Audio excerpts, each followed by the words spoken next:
14th November 2018. In our lead stories nationally, CCTV to be fully implemented across St. Kitts and Nevis in the new year, and nominees to the Minimum Wage Advisory Committee holds first meeting. Regionally, economic citizens sues Antigua and Barbuda government in apparent effort to avoid extradition. Internationally, migrant caravan group reaches U.S. border. And in sports, WADA to open new phase into bullying probe. We'll have the details to these and other stories after this short break.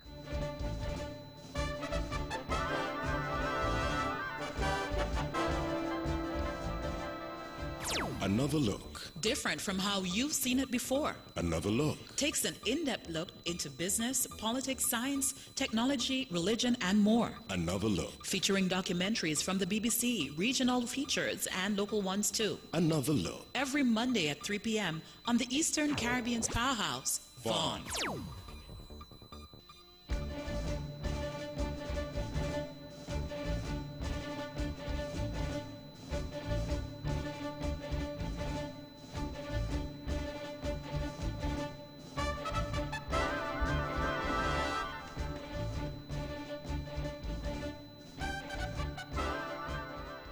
Welcome back on to our national news segment. The government here in St. Kitts and Nevis is continuing to put the necessary infrastructure in place in their continued fight against criminality in the Federation. Prime Minister of St. Kitts and Nevis, Dr. the Honorable Timothy Harris, speaking at his monthly press conference held today, Wednesday, 14th November, noted that significant progress is being made to fully implement the use of the closed-circuit television CCTV project here in the Federation. We have prioritized the command center in Nevis, Old Road, Newton Ground, St. Paul's, Sadler's, Tabernacle, Molyneux, Phillips Village, and Cayan for action in the new year. Keeping our promise to our people, we will do all in our power to keep our people safe. That is Prime Minister of St. Kitts and Nevis, Dr. the Honorable Timothy Harris. On December 14, 2016, the Team Unity government signed a sales agreement with the Republic of China, Taiwan, and Vivotech for the supply of CCTV equipment. A total of 345 cameras, the commissioning of a command center at the police headquarters, the installation of 12 network video recorders, and 12 49-inch televisions and 6 servers were installed in Phase 1 of the Cities and Roadways Surveillance System CCTV project, and they are covering Basseterre and its environs. According to official reports in August of this year, Phase 1 of the project, which was rolled out in 2017, noted that cameras have contributed to not only a reduction in criminal activity in and around the capital, but has helped law enforcement solve crimes in areas where cameras have been placed. Nominees to the Minimum Wage Advisory Committee met for the first time on November 13th for a familiarization session as the formal process to deliberate on the matter begins. The committee is comprised of 30 nominated people representing the government, the private sector, and the civil society. The formation is guided by the Labor Minimum Wage Act 18.19, which makes provisions for a consultative approach to be adopted, that is when revisions to the minimum wage are being considered. Committee members will undertake research as well as review and consider matters related to the minimum wage, in addition to consulting with stakeholders and advising the Minister of Labor on critical next steps, including if any variations are needed. Permanent Secretary in the Ministry of Labor, Ron Dublin Collins, said the nominees will officially become members of the Minimum Wage Advisory Committee during its first scheduled meeting on December 13, 2018, where they will officially be presented with instruments of appointments at that time. The minimum wage in St. Kitts and Nevis is $9 per hour or $360 per week. Junior Minister of Health here in Nevis, the Honorable Hazel Brandy Williams, is welcoming the advancement of universal health care for all on the island. She made these comments as St. Kitts and Nevis today joined the rest of the world in observing World Diabetes Day. The day seeks to educate persons about diabetes prevention, as well as to promote the advocacy needed to facilitate effective management of the disease to ensure greater equality of life. In an address, the junior minister noted that here in St. Kitts and Nevis, diabetes is one of the leading causes of death, with 20% of the adult population diagnosed with this disease, which is caused by overweight and obesity, among other risk factors. Minister Brandy Williams noted that her department has recognized that non-communicable diseases are major health concerns and explained that over the next few months they will be engaged in a number of discussions and look forward to the input of diabetics, their families, and the wider community on this issue. The minister further called on families to return to traditional diets that focus on the consumption of ground provisions and other local vegetables and less on processed starchy foods such as white rice and pasta. The theme for this year's observance is Family and Diabetes. The Navy's Investment Promotion Agency Amendment Bill 2018 and the Navy's Planning and Development Control Amendment Bill 2018. These are the two bills that are on the order paper for tomorrow's sitting of the Navy's Island Assembly. The bills are slated to receive their second and third readings.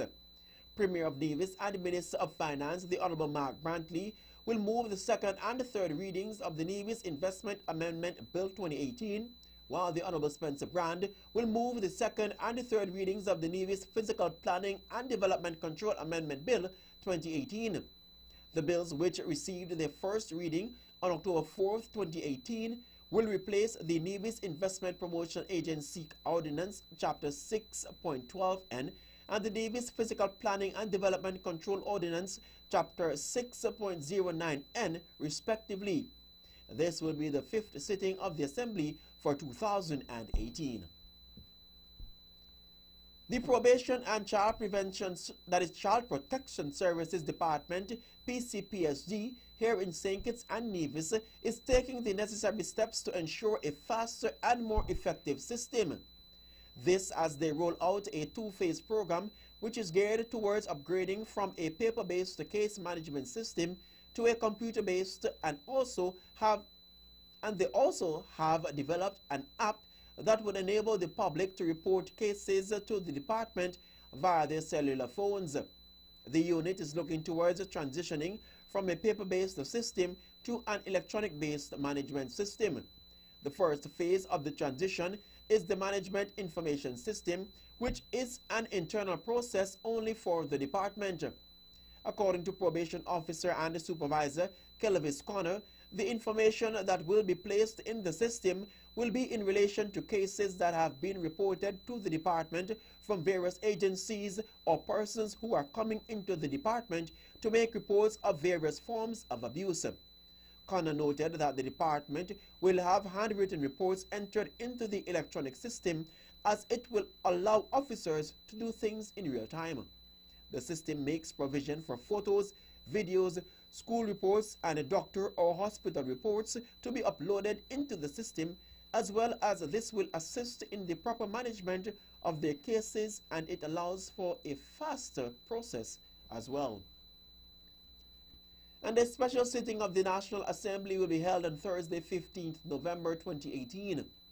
At the sitting, the 25 Most Remarkable Teens awardees for 2018 will be revealed. The recipients will be recognized for an excellence in non-traditional fields such as community activism, personal decision to change, fashion design, spiritual commitment, volunteerism, scholastic achievement through pageantry, writing, and school pride. This marks the 8th year that the annual 25 Most Remarkable Teens Awards ceremony is being held. 200 youths from St. Kitts and Nevis have been honored since the program's introduction in 2011. The 25 Most Remarkable Teens ceremony is the only awards event that takes place during a sitting of the Federal Parliament. Parliamentarians from both sides of the aisle pay tribute to the youths before presenting them with their award. Finally, in our national news segment, an ECO art exhibition was opened at the Department of Youth at the Department of Youth on Keon Street, St. Kitts on Tuesday, 13th November 2018. The exhibition is being spearheaded by the Sandy Point Art Association in collaboration with the Department of Youth Empowerment and forms part of Activities for Youth Month 2018. On show are paintings and drawings from high schools and tertiary institutions across the Federation. Art supplies such as paints, canvases, and brushes were donated to the schools. They were challenged to come up with visually appealing pieces that depict the messaging, whatever way that is, they understand it, to bring out the idea of preserving our land of beauty through canvas and acrylic or through whatever medium that they choose. The exhibition runs until January 4th, 2019. That concludes our national news segment.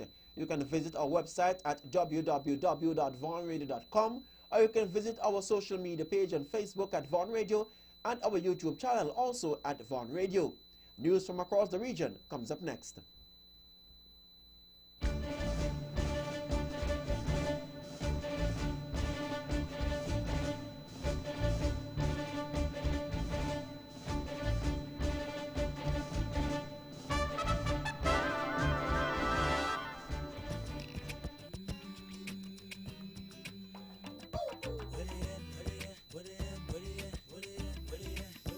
That's right, it's that time of the year once again, where your bank, the Bank of Nevis Limited, is offering very low interest rate on brand new vehicles.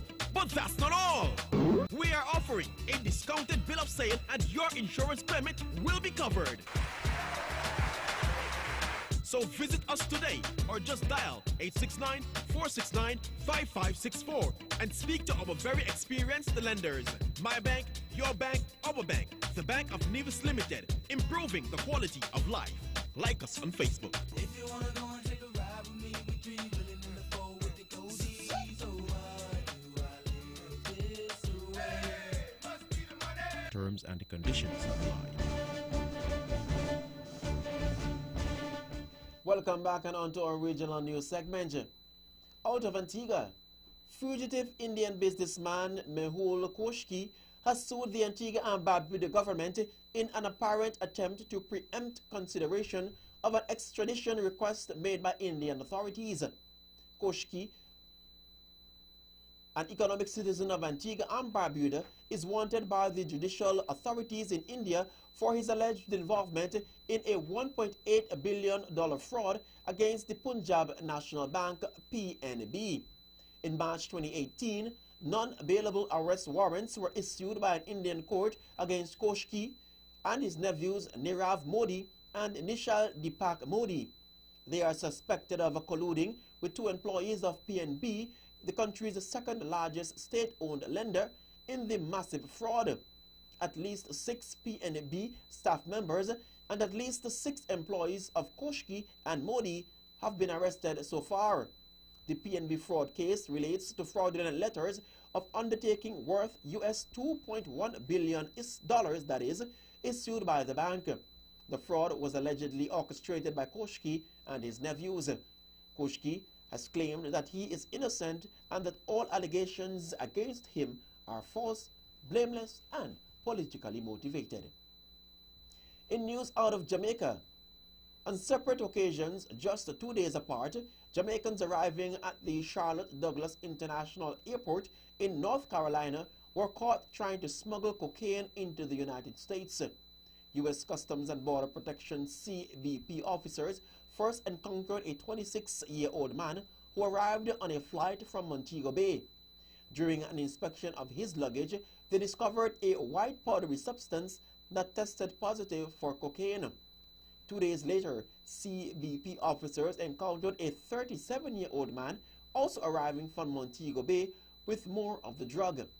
A total weight of cocaine seized was over 6 pounds with an estimated street value of $90,000.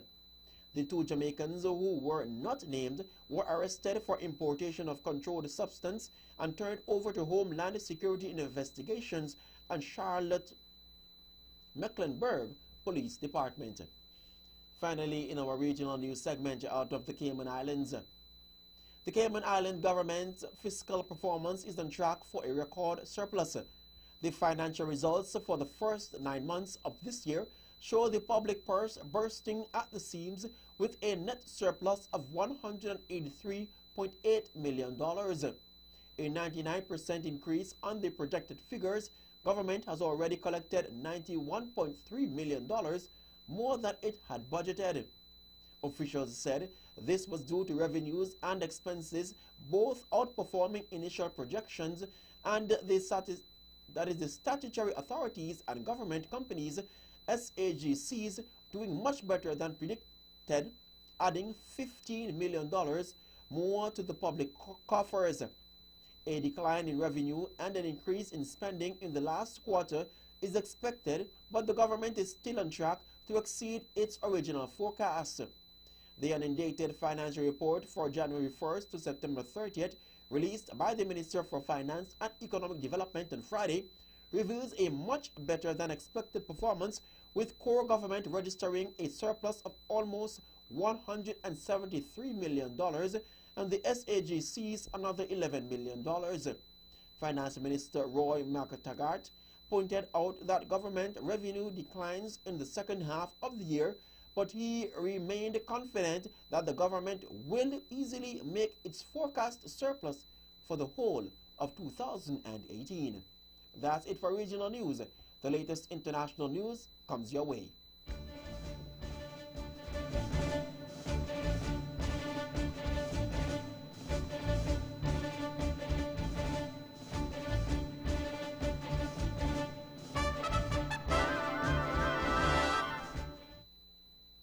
Welcome back and on to our international news segment. Hundreds of Central American migrants traveling through Mexico to seek asylum in the U.S. have reached the Mexican border city of Tijuana. That is Tijuana. The group of 400, who include LGBTQ migrants, broke away from the larger caravan of 5,000 people in Mexico City. U.S. Defense Ministry James Mattis said he would go to the U.S.-Mexico border today for his first visit since thousands of troops were deployed. Larger groups are expected to arrive at the border in coming days. And Iran has executed a currency trader known as the Sultan of Coins for his amassing of gold coins. Vahid Mazulmin and another member of his currency trading network received the death penalty for spreading corruption on earth. According to the Iranian Students News Agency, Mr. Malzumin and associates had hoarded about 2 tons of gold coins. Demand for gold coins and US dollars in Iran have soared as the country's currency has declined in value. In the wake of the largest round of US sanctions on Iran, the rial has fallen about 70% against the US dollar. Finally, in our international news segment, Israel's defense minister has resigned over the cabinet's decision to accept a ceasefire ending 2 days of fighting with Palestinian militants in Gaza. Avigdor Lieberman denounced the move as surrendering to terror. He also said his party would leave the governing coalition, which could lead to an early election. We have more in this report. At a news conference, Avigdor Lieberman criticized the truce deal, saying it brought short-term quiet at the cost of severe long-term damage to Israel's security. On Tuesday, armed groups in Gaza said they would stick to a ceasefire if Israel respected it too. There was no official comment from the Israeli government or military, but since the statement was made, no missiles have been fired by militants in Gaza and there have been no strikes by Israel in the Strip. Mr. Lieberman said his party would now leave Israel's coalition government. However, an official close to the Prime Minister Benjamin Netanyahu said this need not immediately trigger a general election. And that concludes our international news segment. The latest in sports comes up next.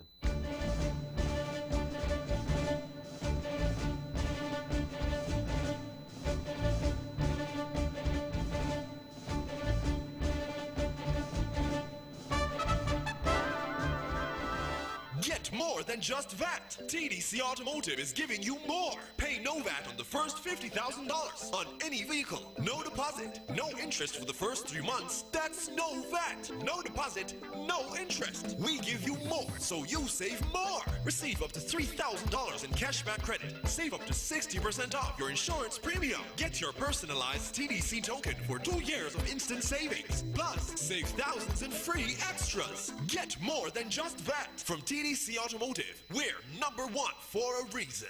Terms and conditions apply.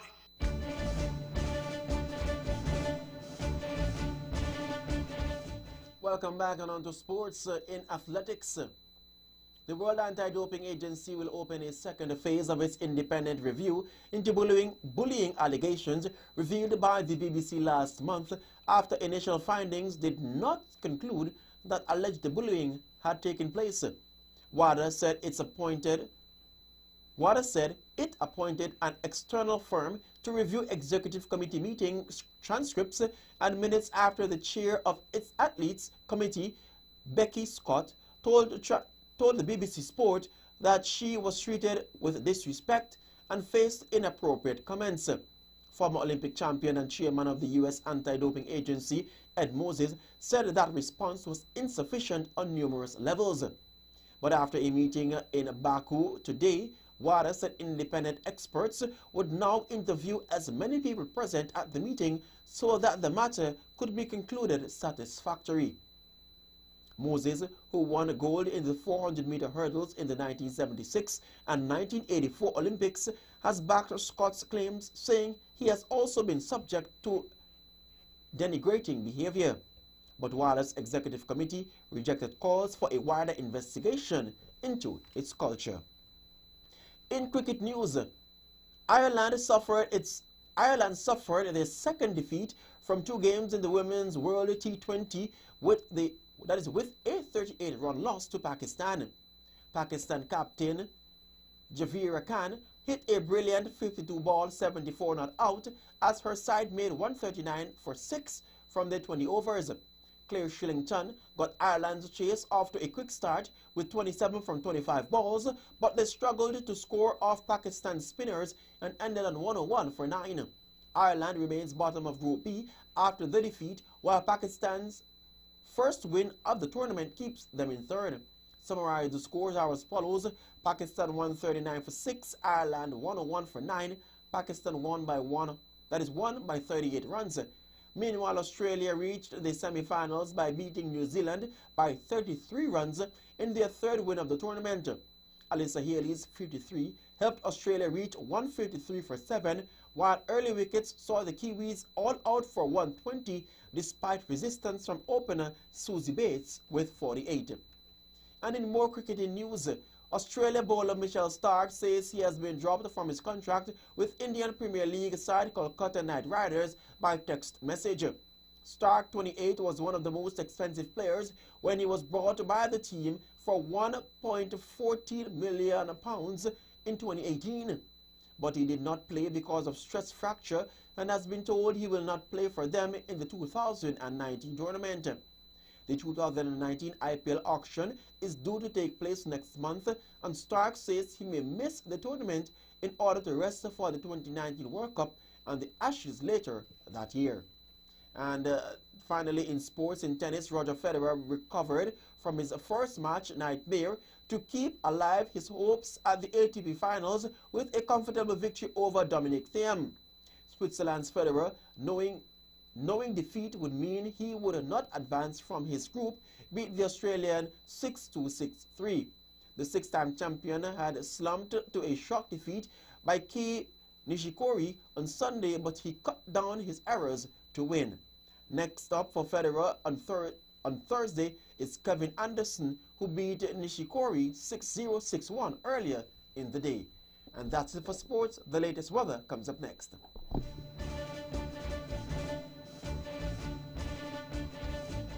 And tonight, free to partly cloudy and hazy with a 20% or slight chance of a brief shower.